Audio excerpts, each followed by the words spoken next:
ఏదైతే jubilee hills బైపోల్లో ప్రచారం జోరందుకున్నది. ఇక ఈ నేపథ్యంలో ప్రచారంలో భాగంగా క్యాన్వసింగ్ చేస్తున్నటువంటి క్రమంలో పెద్ద ఎత్తున అక్కడ దొంగ ఓట్ల నమోదైనట్టు తేటతెల్లమవుతున్నటువంటి అంశం మనం గమనిస్తాను. దీనికి సంబంధించి పూర్తి అప్డేట్స్ అందించడానికి మా కరెస్పాండెంట్ లివిల్ సిద్ధంగా ఉన్నాడు. లివిల్ చెప్పండి.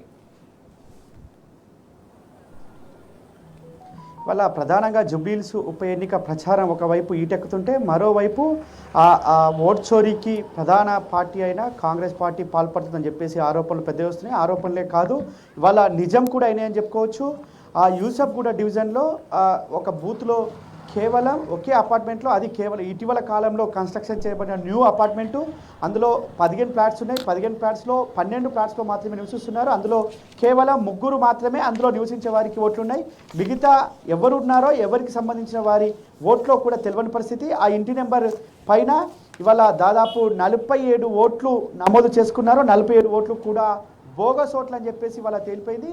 దీంతో ఇటు నియోజకవర్గం వ్యాప్తంగా కూడా పెద్ద ఎత్తున ఈ బోగస్ ఓట్ల పైన దుస్సారించింది బీఆర్ఎస్ పార్టీ. కొద్దిసేపటి క్రితమే BRS working president KTR CEO Sudarshan రెడ్డిని కలిసి వీటి బోగస్ ఓట్లకు సంబంధించిన పూర్తి డేటాను కూడా అందజేశారు. దీంతో ఇవాళ కాంగ్రెస్ పార్టీ గెలవడం కోసం కావచ్చు, ఇటు పరువు నిలుపుకోవడం కోసం కావచ్చు, అడ్డదారులు తొక్కుతుందనడానికి నిదర్శనంగా చెప్పుకోవచ్చు. ఇటు యూసఫ్గూడ డివిజన్ అయిపోయిందో లేదో, పక్కనే ఉన్న ఇదైతే ఇటు వెంగళరావు నగర్ డివిజన్లో కూడా బోగస్ ఓట్ల కలకలం రేపిందని చెప్పుకోవచ్చు. ఇవాళ ప్రధానంగా ఈ వెంగళరావు నగర్ డివిజన్లో కూడా ఒకటే, అంటే కేవలం 80 గజాల్లో ఉన్న ఒక ఇంటిలో దొంగ ఓట్లకు పాల్పడినట్లు కూడా ఆధారాలతో సహా చూపించారు. ఇందులో 27 ఓట్లు, అంటే 3 ఫ్లాట్స్, 3 ఇండ్లు ఉన్నాయి, 3 రూమ్లు ఉన్నాయి. 3 రూముల్లో ఇలా ఓనర్ ఉన్నాడు. ఓనర్ పేరు నారాయణ. ఆయన ఒక్కరు మాత్రమే ఉంటారు. ఆ ఓనరు వారి సంబంధించి ఇంకిద్దరు ఉంటారు. ఆ రెంట్కున్న వాళ్ళు ఓట్లు లేవు. కానీ ఇందులో మిగతా ఎవరో తెలియని వారి ఓట్లు దాదాపు 27 ఓట్లు ఉన్నాయని చెప్పేసి కూడా ఆధారాలతో సహా దొరికిపోయారు. ఈ ఓటు చోరీకి ఇటీవలే పాల్పడినట్లు కూడా స్థానికంగా ఉన్నవారు చెప్తున్నారు. స్థానికంగా ఉన్న కేబుల్ ఆపరేటర్తో పాటు స్థానికంగా ఉన్న పక్కింటి అతను కూడా చెప్పిన లెక్కల ప్రకారం చూస్తుంటే వీళ్ళెవరు కూడా ఇక్కడున్న ఓటర్లు కాదు. వీరు అసలు ఎవరో కూడా తెలియదు.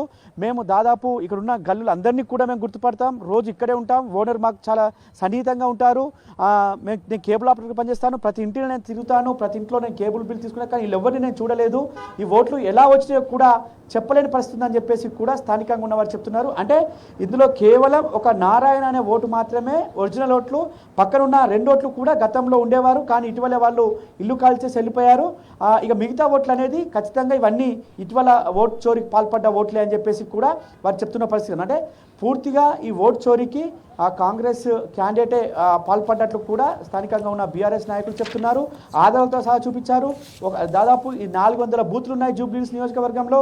400 బూతుల్లో కేవలం ఒకే బూత్లో 47 ఓట్లు ఓటు చోరీకి పాల్పడితే ఇలా 400 బూతుల్లో ఎన్ని ఓట్లు ఈ విధంగా చేశారనే అనుమానాలు వ్యక్తం చేస్తున్నారు.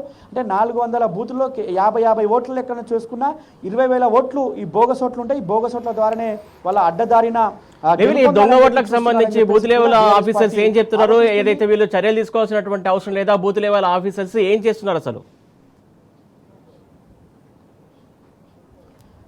అసలు ఈ దొంగ ఓట్లు అంటే ఈ ఓట్ల నమోదు ఏ విధంగా జరిగింది, దీనిపైన ఎవరి తప్పిదం జరిగింది, ఎవరు చేపించారనే అనుమానాలు పెద్ద ఎత్తున వ్యక్తమవుతున్నాయి.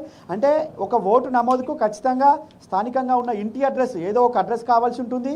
అటు ఓటర్ ఏదైతే కరెంటు బిల్, పవర్ బిల్ కావచ్చు, లేదంటే బ్యాంకు ఇంటిపైన ఉన్న బ్యాంక్ అడ్రస్ కావచ్చు, లేదంటే ఇతర నల్ల బిల్ కావచ్చు, ఇతర ఏవైనా అడ్రస్ ఉండాల్సిన అవసరం తప్పకుండా ఉంటుంది.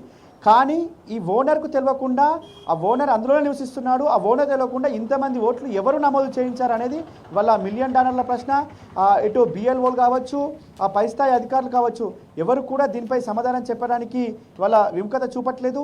ఎందుకంటే విముఖత చూపిస్తున్నారు చాలా చోట్ల. ఇప్పటికే నిన్నటి నుంచి టీ న్యూస్ వరుసగా కథనాలు నడుపుతున్న నేపథ్యంలో ఇవాళ ఉదయం కొంత జిహెచ్ఎంసీ కావచ్చు, ఇటు డిఈఓ డిస్ట్రిక్ట్ ఎలక్టరల్ ఆఫీసరు కొంత మేము విచారణకు ఆదేశించాం, విచారణ చేస్తున్నామని చెప్పారు. అంటే విచారణలో భాగంగా అనేక అంశాలు కూడా వస్తున్నాయి.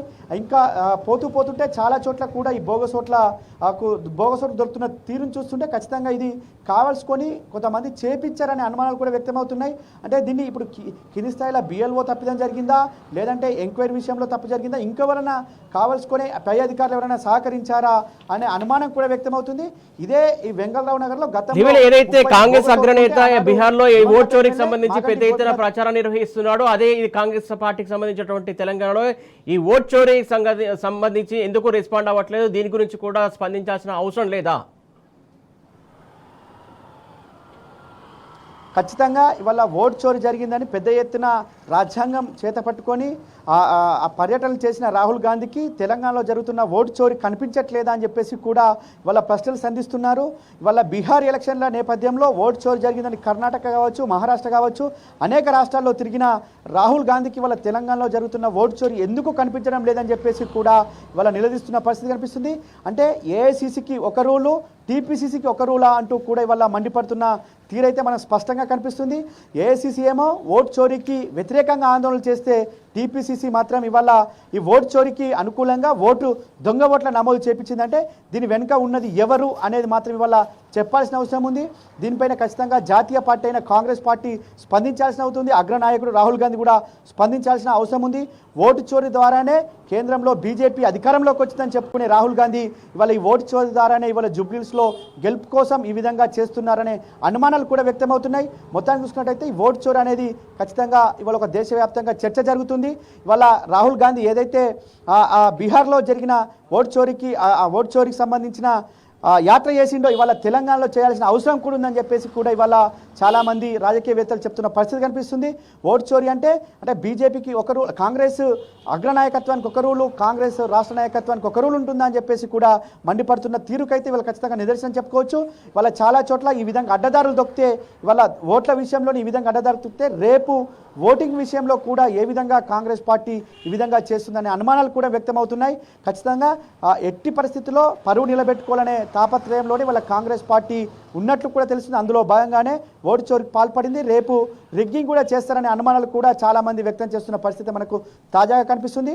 కేవలం ఒకే ఇంట్లోనే వందల సంఖ్యలో ఓట్లుంటే ఇవాళ పెద్ద పెద్ద అపార్ట్మెంట్లలో ఎన్ని వేల ఓట్లున్నాయి, ఎన్ని వేల ఓట్లు నమోదు చేపించారనే అనుమానాలు కూడా ప్రధానంగా వ్యక్తమవుతుంది. ఏదేమైనప్పటికీ ఇవాళ బీఆర్ఎస్ వర్కింగ్ ప్రెసిడెంట్ కేటీఆర్ ఆధ్వర్యంలో కలిసిన బృందం ఖచ్చితంగా దీనిపై విచారణ చేసి దోషులపైన ఎవరైతే చర్యలకు ఇలాంటి ఉదంతాలకు పాల్పడ్డారో వారిపై కఠిన చర్యలు తీసుకోవాలని కూడా సందర్భంగా చెప్పారు. ఖచ్చితంగా మొన్నటికి మొన్న ఓటర్ ఐడి కార్డులు పంచి ఒక అది చేస్తే ఇవాళ మరొక తప్పిదం ఇవాళ ఓటు చోరీ ద్వారా కాంగ్రెస్ పార్టీ అభ్యర్థి చేసిన విషయాన్ని కూడా ఈ సందర్భం గుర్తుంచుకోవాల్సిన అవసరం ఉంది. అటు రాహుల్ గాంధీ కూడా స్పందించాల్సిన అవసరం దీనిపైన ఖచ్చితంగా స్పష్టంగా ఉందని కూడా స్థానికంగా ఉన్న రాజకీయ నిపుణులు చెప్తున్న పరిస్థితి కనిపిస్తుంది. Suresh, thank you.